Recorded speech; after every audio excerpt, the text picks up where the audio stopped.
ಸ್ವಲ್ಪ 2008ರಲ್ಲಿ ತಗೊಂಡಿದ್ದ.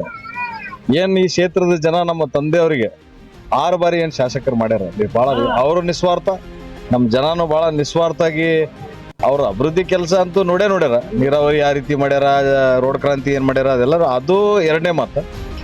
ನನ್ನ ವೈಯಕ್ತಿಕವಾಗಿ ನನ್ನ ಜನ ನಮ್ಮ ತಂದೆಯವರಿಗೆ ಒಂದು 6 ಬಾರಿ ಶಾಸಕನ ಮಾಡಿ ಅವರಿಗೆ ಮಿನಿಸ್ಟರ್ ಮಾಡಿದ್ರು. ಇವರೆಲ್ಲರ ಆಶೀರ್ವಾದದಿಂದಾನೇ ನಾವೆಲ್ಲ ಬಹಳ ವಿಶಾಲವಾದ ಜೀವನ ಬಾಳಿದೀವಿ. ಇದು ನಾನು ಎಂದೂ ಮರೆಯಲ್ಲ. ನನ್ನ ಒಡನಾಟ ಇವ್ರ ಜೊತೆ ಇನ್ನೂ ಹೆಚ್ಚಿಗೆ ಆಗ್ತದಂತೂ ಕಮ್ಮಿ ಅಂತೂ ಆಗಲ್ಲ. ಮುಂದಿನ ದಿನಮಾನಗಳಲ್ಲಿ ನಿಮ್ಮ ರಾಜಕೀಯ ನಡೆ ಯಾವ ರೀತಿ? ನನ್ನ ರಾಜಕೀಯ ನಡೆ ಬಗ್ಗೆ ನನಗೆ ಏನೂ ಗೊತ್ತಿಲ್ಲ. ಅದು ನಮ್ಮ ತಂದೆ ಮತ್ತೆ ಈ ಕ್ಷೇತ್ರದ ಜನ ತೀರ್ಮಾನ ಏನ್ ತಗೊಂತಾರ ಅನ್ನೋದು ಕಾದು ನೋಡೋಣ. ಮತ್ತೆ ಈಗ ಲೋಕಸಭೆ ಚುನಾವಣೆಗೆ ಯಾವ ರೀತಿ ಮತದಾರರಿಗೆ ಏನು ಹೇಳ್ತಿತ್ತು? ಮತದಾರರು ನಮಗೆ ಬಹಳ ಹುಮ್ಮಸ್ಸನ್ನು ತುಂಬ್ಯಾರ. ನಾನೇ ಅವ್ರ ಹತ್ರ ಇವತ್ತು ಕಾಂಗ್ರೆಸ್ ಪಕ್ಷಕ್ಕೆ ಬಂದಾದ್ಮೇಲ್ರಿ ಯಾವ ರೀತಿ ಬಿಜೆಪಿದವರು ಮೋಸ ಮಾಡ್ಯಾರ ಅದೆಲ್ಲ ಅವರು ನೋಡಿ ಬೇಸತ್ತಿ ನೊಂದ್ಕೊಂಡು, ನಾ ಅವ್ರಿಗೆ ಮನವೊಲ್ಸೋಕ್ಕಿಂತ ಅವರೇ ನನಗೆ ಮನವೊಲ್ಸ್ಲಿಕತ್ತಾರೆ ಇವತ್ತೆಲ್ಲ ಹಳ್ಳಿನಾಗ.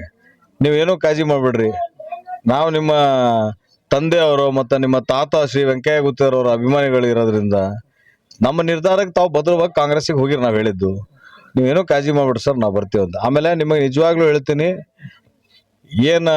ಈಗ ನಮ್ಮ ತಂದೆಯವರ ಅಭಿಮಾನಿಗಳು ಏನು ಡ್ಯಾಡಿ ಶ್ರೀ ಮಲಕೆ ಗುತ್ತೇರವ್ರ ಜೊತೆ ಬಿಜೆಪಿಗೂ ಹೋಗಿದ್ರು, ಆಮೇಲೆ ಇಲ್ಲೂ ಬಂದಿದ್ರು.